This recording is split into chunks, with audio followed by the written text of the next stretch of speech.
अस्सलाम वालेकुम all over friend, कैसे हो सारे? ठीक हो? मेरी दुआ तुसीं हमेशा खुश रहो, हसदे मुस्कुराते रहो। अल्लाह ताला तुहानूं कामयाब करे। देसी क्वीन चैनल ते तुहाडा वेलकम करदी हां दिल दी गहराइयां तो। अज मैं तुहाडे नाल बहुत ही आसान तरीके नाल मलाई बोटी बनाउण दा तरीका शेयर कर रही हां, जिहदे च मैं तकरीबन अद्धा किलो दे करीब चिकन लिया। चिकन मैं इत्थे सारा हड्डी तो बगैर लिया, गोल पीस जिहड़े हुंदे ने ओह वाले।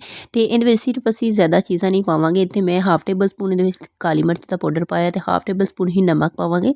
तुसीं अगर मिर्च तेज़ खांदे हो ते ज़्यादा पा सकदे हो, वैसे मलाई बोटी च इन्नी ज़्यादा मसाले नहीं होंदे है, नॉर्मल रखे जाते हैं।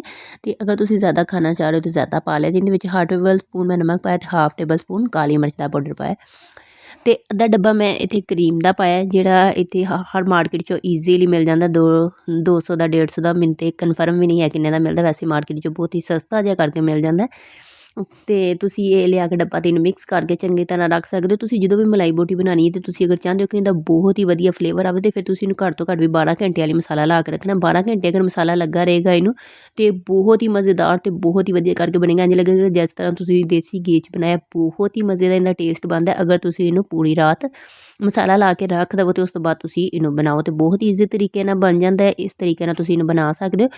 मैं इनू तकरीबन 12 घंटे रखा सी। 12 घंटे तो बाद मैंने बनाया सी, तो बहुत ही मज़ेदार सॉफ्ट बनया सी। थोड़ा जिहा तुसीं एक कोई भी देचकी ले लैनी है, या तुसीं कोई तवा वगैरह रख लेना वा, जिंदे उत्ते तुसीं घी ला लेना है। तुसीं चाहो तो नसीहां दे उत्ते ला के भी बना सकदे हो, कोलियां ते भी। ते मैं कोलियां ते नहीं बना रही, मैं इनू इस तरीके नाल बनानी है। थोड़ा जिहा मैं घी ला रही हां सारे पैन दे उत्ते, बहुत ज़्यादा इहदे विच घी पाउण दी जरूरत नहीं है।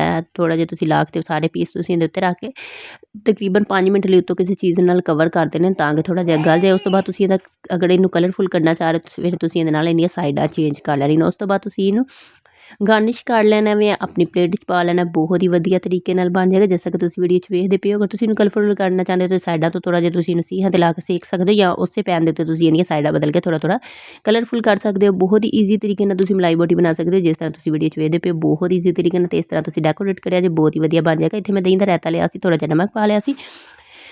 मलाई बोटी की रेसिपी कैसी लगी कमेंट जरूर दस्सिओ जी। वीडियो चंगी लगे चैनल को सबसक्राइब करें जी, आल नोटिफिकेशन ऑन करें जी, क्यूट जी कमेंट करें जी। मिलते हैं नेक्स्ट वीडियो च न्यू रेसिपी ना। अपना ख्याल रखें जी, मैनूं दुआवां च याद रखें जी। अल्लाह निगहबान।